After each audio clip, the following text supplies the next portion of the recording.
Good morning students, कैसे हैं आप लोग। कोड एस्पायर के एजुकेशनल प्लेटफॉर्म पे आप सभी का एक बार फिर से स्वागत है। आज जो है हम लोग जो डिटर्मिनेंट का क्या कहते हैं सीरीज़ कर रहे थे, उसके अंदर में कुछ नए टॉपिक्स, कुछ नए प्रॉपर्टीज़ के बारे में जानेंगे और जो है हम लोग कुछ जो है क्वेश्चंस भी सॉल्व करेंगे जो अक्सर एग्ज़ाम में पूछे जाते हैं। तो हम लोग आगे बढ़ते हैं। तो आज बेसिकली जो है हम कुछ और प्रॉपर्टीज़ के बारे में सीखने वाले हैं। तो आज का जो टॉपिक है वो हमारा क्या है, प्रॉपर्टीज ऑफ डिटर्मिनेंट। डिटर्मिनेंट को हमने शॉर्ट फॉर्म में लिख रखा है, ठीक है। Properties of determinant. लास्ट जो है लेक्चर्स के अंदर में हम लोगों ने कुछ जो है प्रॉपर्टीज सीखी थी, आज हम लोग जो है उसके आगे सीखेंगे। तो आज का जो है सबसे पहला प्रॉपर्टी नंबर 1 है कि अगर जो है किसी भी क्या कहते हैं दी हुई डिटर्मिनेंट के रोज की वैल्यू और क्या कहते हैं किसी भी दी हुए डिटर्मिनेंट्स के अगर क्या कहते हैं दो रो इक्वल हैं या फिर दो कॉलम अगर इक्वल होते हैं तो उनकी जो रिजल्टेंट वैल्यू आता है वो 0 आता है। जब भी हम उस क्या कहते हैं इस डिटर्मिनेंट को सॉल्व करते हैं तो उस डिटर्मिनेंट का जो रिजल्टेंट वैल्यू आता है वो 0 आता है। क्लियर है। तो आप लोग इसको नोट भी कर सकते हैं। इफ़ एनी two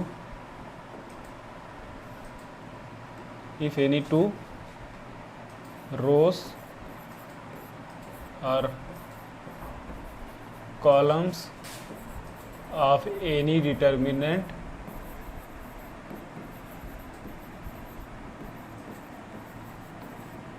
लिख के समझ में आ रहा है। आई होप थोड़ा और मोटा कर लेते हैं इसको। Okay, of any determinants if any two rows of any determinants, rows या फिर column of any determinants are same then the value of determinant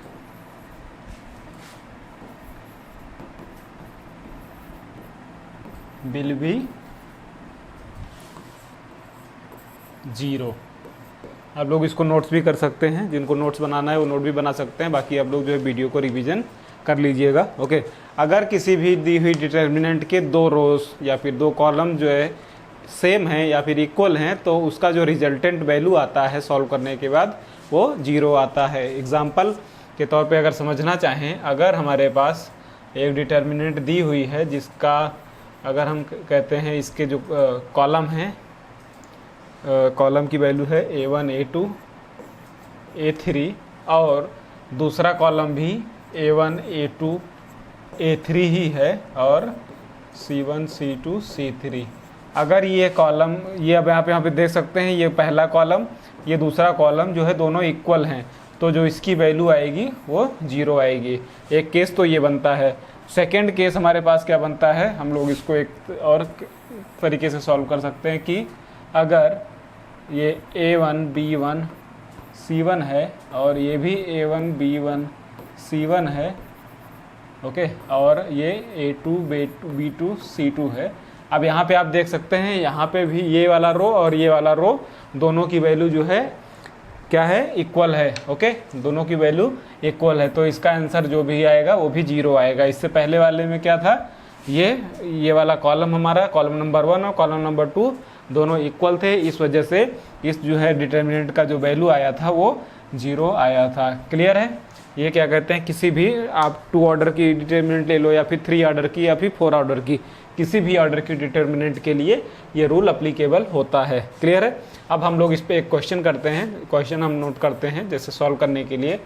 मान लेते हैं हमारे पास एक डिटर्मिनेंट है, एग्जाम्पल के तौर पे 2 3 4, ओके, और 2 3 4 यहाँ पे भी लिख लेते हैं, यहाँ पे 0 4 8 लिख लेते हैं। क्लियर। ये हमारे पास एक डिटर्मिनेंट है। अब या इसका वैल्यू अगर हम निकालना चाहें तो ये 0 आएगा, लेकिन कैसे इसको हमको प्रूफ करना है। अब आप यहाँ देख सकते हो क्यों 0 आएगा, क्योंकि रो नंबर 1 है जो ये R1 है और ये जो हमारा R2 है, ये दोनों क्या हैं, इक्वल हैं। इस वजह से इनका जो रिजल्टेंट वैल्यू आएगा वो 0 आएगा। ये रूल हमारे लिए क्यों जानना ज़रूरी है, क्योंकि जब आप जो है क्वेश्चन सॉल्व करेंगे तो उसमें कई बार ऐसी सिचुएशन आएगी जहाँ पे आपको डायरेक्ट सीधा वैल्यू पुट करना होगा। क्यों? क्योंकि जो है आपको रूल मालूम होगा, रूल ये कहता है। तो जब आप इस रूल को पुट करेंगे अपने जो है सोल्यूशन के अंदर में, जब भी आप क्वेश्चन सॉल्व कर रहे होंगे तो आपको काफ़ी ज़्यादा हेल्प मिलेगी। अब हम लोग इसको एक्सपेंड करते हैं, रो 1 के रिस्पेक्ट में इसको एक्सपेंड करते हैं। तो ये इसका प्लस हो गया, इसका माइनस हो गया, प्लस जिन भी स्टूडेंट्स को क्या कहते हैं यहाँ पे समझ में नहीं आ रहा है कि एक्सपेंड जो है डिटरमिनेंट को हम लोग कैसे करते हैं, वो लोग पहला लेक्चर जो है आप लोग रिवीजन कर सकते हैं। वहाँ पे मैंने आपको बताया हुआ है कि आप जो है किसी भी डिटरमिनेंट को कैसे जो है हम लोग एक्सपेंड कर सकते हैं। फिलहाल हम जो इस पर नहीं जा रहे हैं, अभी हम लोग इसको एक्सपेंड करते हैं। तो एक्सपेंड करने के लिए क्या करते हैं, जिस भी क्या कहते हैं एलिमेंट के रिस्पेक्ट में हमको एक्सपेंड करना होता है, उसके रिस्पेक्ट में जो भी रो होता है, जो भी कॉलम होता है, उसको छोड़ देते हैं। तो 2 के रिस्पेक्ट में इसको एक्सपेंड करने के लिए क्या करेंगे, 2 3 4 को छोड़ देंगे, 2 2 0 को छोड़ देंगे। तो 2 मल्टीप्लाइड बाई यहाँ पे क्या आएगा, जब ये वाला कॉलम ये वाला रो छूट जाएगा तो यहाँ पे क्या बचेगा, ये मल्टीप्लाई इससे होगा माइनस ये मल्टीप्लाइड बाई इससे। तो 3 मल्टीप्लाइड बाई 8 कितना हो गया 24, minus 4 multiplied by 4 is equal to 16। Okay, minus ये माइनस हुआ 3 मल्टीप्लाइड बाई, अब जब 3 के रिस्पेक्ट में इसको ओपन करेंगे तो क्या होगा, 3 का कॉलम छोड़ देंगे, 2 का कॉलम छोड़ देंगे, कितना हो जाएगा 8 multiplied by 2 is equal to 16, minus 0 multiplied by 4, 0 multiplied by 4। Okay, ये 0 हो गया, प्लस 4, और उसके बाद में जब 4 के रिस्पेक्ट में इसको खोलेंगे हम लोग तो क्या आएगा 2 मल्टीप्लाइड बाई 8, तो सॉरी 2 मल्टीप्लाइड बाई 4 कितना हो गया 8 माइनस 3 मल्टीप्लाइड बाई 0, 8 माइनस 0। अब यहाँ पे हम लोग का आंसर देखते हैं क्या आता है। ओके, 2 मल्टीप्लाइड बाई क्या हो गया 16 और 24 कितना हो गया 8। ओके, माइनस ये कितना हो गया 16 48। क्लियर? यहाँ पे प्लस आपका 8 दूनी 4 8 है 32। क्लियर? यहाँ पे 32 आ गया। अब ये कितना हो गया हमारे पास, इसको हम सॉल्व करते हैं तो 16 प्लस 32 कितना होता है, 16 प्लस 32 48 होता है, राइट? 48 minus 48 equal to 0। आपके पास ये प्रूफ हो गया, प्रूव्ड। मैं यहाँ जनरली ये क्वेश्चन कभी अक्सर एग्जाम में नहीं पूछता है, लेकिन आपको रूल याद होना चाहिए, रूल को प्रूफ करके देखना आपके लिए बहुत ज़रूरी है। तो यहाँ पे आपको समझ में आ गया होगा कि यदि किसी भी डिटर्मिनेंट के 2 रोज या फिर 2 कॉलम्स की वैल्यू इक्वल होती है तो उस केस में उस डिटर्मिनेंट का जो है उस डिटर्मिनेंट की जो वैल्यू आती है वो 0 के बराबर होती है। क्लियर है? अब हम लोग आगे बढ़ते हैं नेक्स्ट रूल पे। आप लोग नेक्स्ट रूल करिए। नेक्स्ट रूल हमारा क्या कहता है, रूल नंबर 2। आज का रूल नंबर 2 क्या कहता है कि अगर आप किसी भी रो के, किसी भी डिटर्मिनेंट के रो में किसी एक नंबर से मल्टीप्लाई कर देते हैं या फिर किसी भी कॉलम पे मल्टीप्लाई कर देते हैं तो जो उसका डिटर्मिनेंट का जो वैल्यू आता है वो क्या होता है, डिटर्मिनेंट की जो ओरिजिनल वैल्यू होती है multiplied by the particular factor जो हम जिससे मल्टीप्लाई कर रहे हैं। अब कैसे, एग्जाम्पल के तौर पे जैसे समझ सकते हैं, अगर हमारे पास ये डिटर्मिनेंट है, ठीक है, आप लोगों को भी मैं डिफिनेशन भी लिखवा दूंगा, पहले समझ लेते हैं। ये हमारे पास ओरिजिनल डिटर्मिनेंट है A1 B1 C1, A2 B2 C2, A3 B3 and C3। अगर हम जो है इसमें क्या कहते हैं, मान लेते हैं रो नंबर 1 में 2 से मल्टीप्लाई कर देते हैं, तो 2 से मल्टीप्लाई करने पे क्या होगा, 2 से मल्टीप्लाई कर दिया तो जो इसका वैल्यू आएगा वो क्या होगा 2 multiplied by value of determinant, 2 multiplied by the value of determinant means if we are multiplying any constant value with respect to any column or any rows, then the resultant value will be the multiplication factor and the value of determinant. Okay, means कहने का मतलब क्या है, अगर किसी भी आप चाहे ये आपका जो 2 से मल्टीप्लाई कर दिया है, अगर हम 2 को मान लेते हैं k, अगर हम 2 को मान लेते हैं k, देन उस केस में क्या होगा, डिटर्मिनेंट की जो इस तरीके से ये हो जाएगा KA1 KA2 sorry KB1 and KC1 A2 A3 B2 B3 and C2 C3 equal to क्या होगा आपका K multiplied by value of determinant original determinant, जो इसकी वैल्यू आएगी क्या कहते हैं वो उसी के बराबर होगा। ये रूल आपको क्लियर है? ठीक है, तो हम लोग इसका एक एग्जांपल कर लेते हैं। जैसे अगर हमारे पास ओरिजिनल डिटर्मिनेंट है लेट्स से 4 2 0 1 0 3 4 1 2 ओके, ये हमारे पास एक डिटर्मिनेंट है। अब हम इसमें क्या कर रहे हैं, इसमें हम रो नंबर क्या कहते हैं एक में क्या कर रहे हैं, ये क्वेश्चन है हमारे पास, ये क्वेश्चन है। अब हम इसमें क्या कर रहे हैं, रो नंबर 1 में जो है हम मल्टीप्लाई कर रहे हैं किससे, मल्टीप्लाई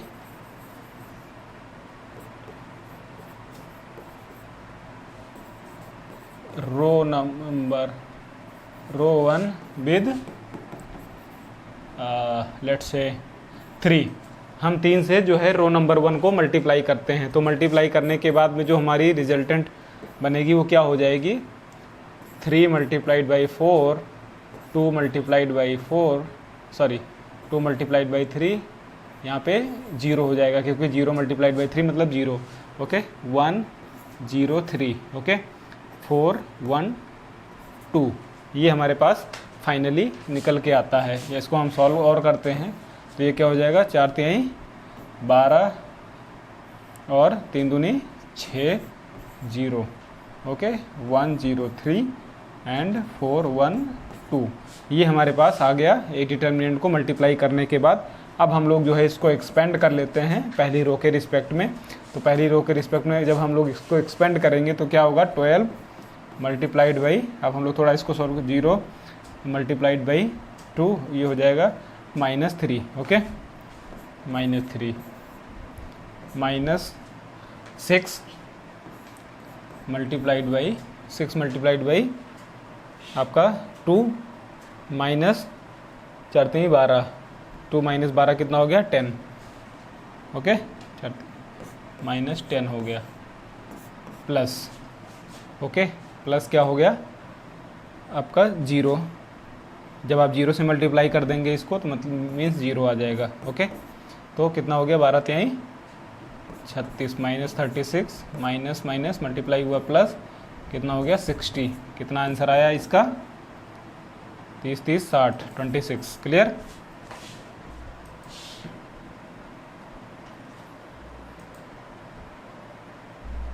सॉरी 26 नहीं, नॉट 24 ओके 36 और 20 40 20 60 हो गया 24 आंसर। ये हमारे पास आ गया 24। ये तो हो गया मल्टीप्लाई करने के बाद में। अब इसका आंसर क्या, अब हम लोग इस ओरिजिनल क्या कहते हैं डिटर्मिनेंट का आंसर निकालते हैं। आंसर क्या होगा इसका, 3 मल्टीप्लाइड बाई जो है जनरली 12 होना चाहिए। 3 इसका जो आंसर आएगा, आप इसको इसका आंसर निकालने के लिए इसको क्या कर सकते हैं, बाई 3 कर देते हैं। 3 से हमने मल्टीप्लाई कर दिया था तो कितना आएगा, 3 3 8 24 8 आएगा ना। तो इसका आंसर 8 आएगा। कैसे, अब हम लोग इसको देखते हैं। 4 मल्टीप्लाइड बाई कितना हो गया, 0 माइनस 3 ओके -2 मल्टीप्लाइड बाई कितना हो गया, 2 माइनस 4 3 12 -10 ओके एंड इधर प्लस 0। ये कितना हुआ, 4 3 12 ओके प्लस 20। आंसर क्या आया, 8 ओके आंसर 8 आया। हमने क्या बोला था कि जो भी कांस्टेंट से हम मल्टीप्लाई कर रहे हैं इसका जो आंसर आएगा वो मल्टीप्लाइड बाई क्या हो जाएगा ओके 10 2 20 4 3 12। हम इसको मल्टीप्लाई कर देंगे किससे, 3 से। 3 multiplied by 8 is equal to 24 जो इसका रिजल्टेंट आया। क्लियर है? मीन के हमारा फार्मूला क्या कह रहा था कि अगर जो है डिटर्मिनेंट है उस इसमें किसी भी कांस्टेंट से मल्टीप्लाई कर देते हैं, जो उसका सम आएगा वो मल्टीप्लाइड बाई जो कांस्टेंट जिस भी हमने मल्टीप्लाई किया है और value of the original determinant. तो यहाँ पे आप देख सकते हैं value of the original determinant is क्या है, 8 है। Now we are multiplying this constant 3 into the 8, answer is 24, and here after multiplying the value of the determinant is also 24. proved। तो ये रूल आपको भी प्रूव करके मैंने दिखा दिया है। अब आप लोग जो है इसको प्रैक्टिस कीजिएगा, ठीक है। अब जो है हम लोग कुछ नए चीज़ें यहाँ पे सीखते हैं। ये कुछ रूल रहे, बाकी आप लोग जो है बुक से भी पढ़ सकते हैं। जो भी और कोई डाउट होता है तो आप लोग कमेंट बॉक्स में अपना क्वेश्चन ड्रॉप कर सकते हैं, मैं उस पर देखूंगा। अब जो है हम लोग एक नई चीज़ पढ़ते हैं, product of two determinant with same order. Means किसी भी डिटर्मिनेंट को मल्टीप्लाई करना। प्रोडक्ट मीन्स बेसिकली मल्टीप्लिकेशन, कि जो है हमारे पास जो डिटर्मिनेंट है उनको हम कैसे मल्टीप्लाई कर सकते हैं। यहाँ पे आपको बस एक चीज़ ध्यान रखनी है कि जब भी हम क्या कहते हैं मल्टीप्लाई करेंगे वो उनका ऑर्डर सेम होना चाहिए, डिटर्मिनेंट का ऑर्डर सेम होना चाहिए। अगर 3×3 की डिटर्मिनेंट है तो उसको 3×3 से मल्टीप्लाई करेंगे, और अगर 2×2 की डिटर्मिनेंट है तो उसको हम 2×2 से मल्टीप्लाई करेंगे। अब हम लोग जो है इसका एक एग्जांपल देखते हैं। ओके, यहाँ पे सबसे पहले हम इसको लिख सकते हैं, product of PRODUCT, product of determinant with same order, with same order. Okay, ये हमारे पास क्या कहते हैं आज का एक नया टॉपिक है। हमको क्या करना है, डिटर्मिनेंट को मल्टीप्लाई करना है। शर्त क्या है कि उनका ऑर्डर सेम होना चाहिए। ओके, एग्जांपल के तौर पे हम कैसे, जैसे हमारे पास ये हमारे पास 2×2 का एक डिटर्मिनेंट है, जहाँ पे A1 B1 C1 है, A1 B1 C1 and D1 है। ओके, ये पहला मैट्रिक्स है। जो दूसरा मैट्रिक्स डिटर्मिनेंट है वो क्या है, इसको हम 1 बोलें, इसको 2 बोलें, तो इसको हम क्या बोलते हैं, PQRS बोल देते हैं। ठीक है, ये हमारे पास 2 डिटर्मिनेंट है। इसका भी ऑर्डर क्या है, 2×2, इसका भी ऑर्डर क्या है, 2×2। अब हमको क्या सॉल्व करना है, determinant 1 multiplied by determinant 2। Okay, means जो पहली डिटर्मिनेंट है A1 B1 C1 D1 multiplied by आपका हो गया PQRS। इसको हमें मल्टीप्लाई करना है, तो हम कैसे करेंगे ये चीज़ हमें सीखना है यहाँ पे।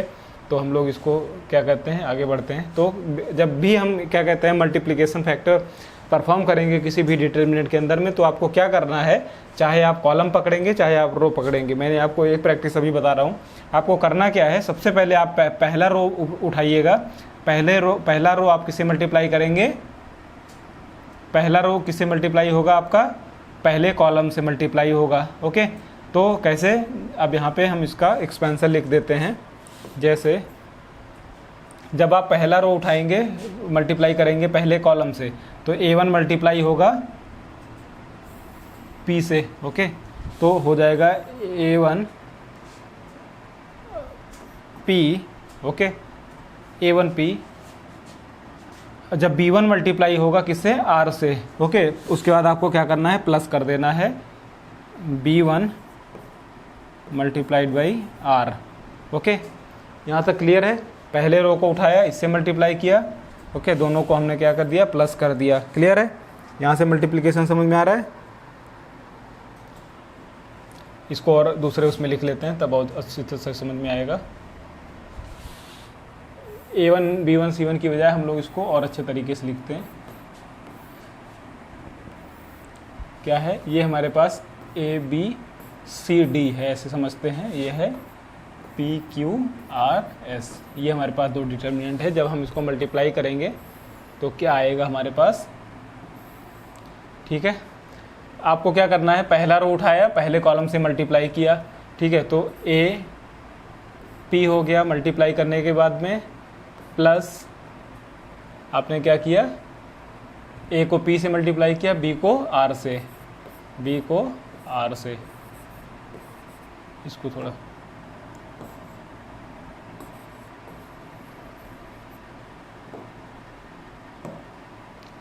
बी को आर से, ठीक है। ए को मल्टीप्लाई किया, इसको इससे मल्टीप्लाई किया, ओके। अब क्या है, पहली रो को फिर दूसरे कॉलम से मल्टीप्लाई कर देना है, तो a q plus b s, okay. पहला रो पकड़ा, पहले कॉलम से मल्टीप्लाई किया, पहला रो पकड़ा, दूसरे कॉलम से मल्टीप्लाई किया, मीन्स जो भी रो हम पकड़ रहे हैं उस रो को सारे कॉलम से मल्टीप्लाई करके जाना है, और जब भी पहला मल्टीप्लाई करने के बाद में जो भी वैल्यू हैं उनको सम कर देना है। मीन्स ए को पी से मल्टीप्लाई किया ए पी, और बी को आर से मल्टीप्लाई किया, मल्टीप्लाई करने के बाद में सबको सम कर देना है और आपको ऐसे लिख लेना है, क्लियर। उसके बाद में फिर आपको नेक्स्ट स्टेप पे क्या करना है, फिर जब पहली रो खत्म हो जाएगी आपकी मल्टीप्लिकेशन, फिर आपको दूसरी रो पकड़नी है, दूसरी रो को पकड़ के पहले कॉलम से मल्टीप्लाई करना होगा, दूसरी रो पकड़ के क्या कहते हैं दूसरे कॉलम से मल्टीप्लाई करना होगा। तो यहाँ पे क्या होगा आंसर, जब दूसरी रो उठाएंगे पहले कॉलम से मल्टीप्लाई करेंगे तो सी मल्टीप्लाई क्या किससे होगा, पी से, तो सी मल्टीप्लाई हो गया पी से, प्लस आपका क्या कहते हैं डी मल्टीप्लाई होगा आर से, डी मल्टीप्लाई होगा आर से। उसके बाद में फिर सी मल्टीप्लाई होगा किससे, क्यू से, c multiplied by q and plus d multiplied by s. ये हमारे पास ये इसका मल्टीप्लिकेशन का आंसर आ गया, ओके।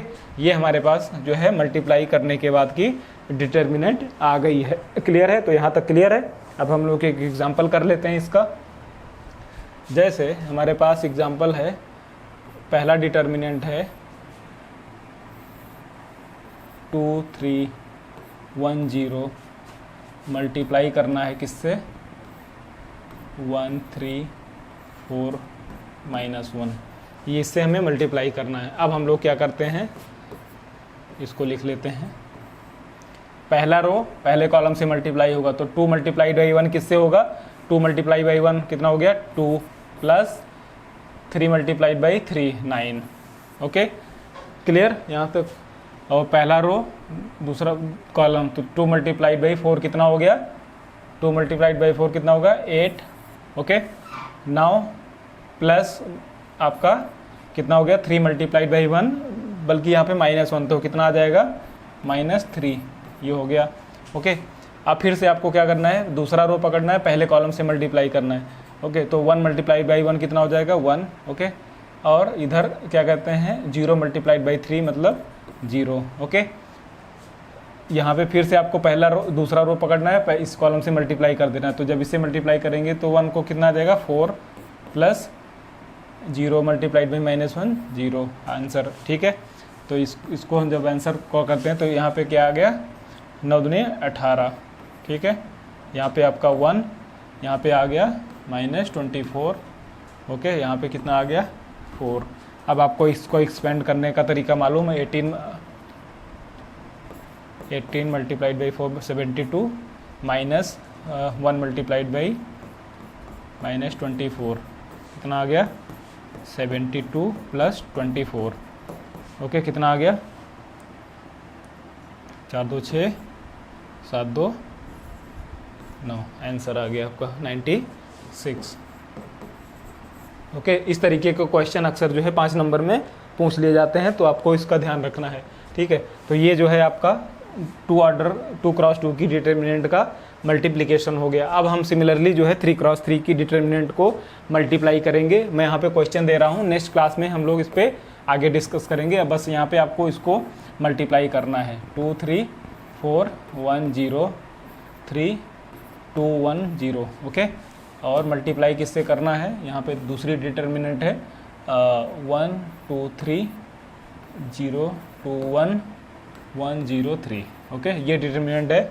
आपको सिंपली क्या करना होगा, इस रो को इससे मल्टीप्लाई करना है, सम करना है, इसको इससे मल्टीप्लाई, एंड पहली रो को तीसरे से मल्टीप्लाई। फिर जब आप दूसरी रो पकड़ेंगे फिर से पहले से मल्टीप्लाई, दूसरी रो फिर से इससे मल्टीप्लाई, तीसरी रो इससे मल्टीप्लाई, और फिर तीसरी रो को पहले कॉलम से, फिर तीसरी रो को दूसरे कॉलम से, तीसरी रो को तीसरे कॉलम से, ओके। उसके बाद आपको इसको एक्सपेंड कर देना है। करिएगा आप लोग, जो अगर नहीं समझ में आएगा तो हम लोग जो है नेक्स्ट क्लास में इस पर डिटेल में चर्चा करेंगे और आगे के पॉइंट्स सीखेंगे, ओके।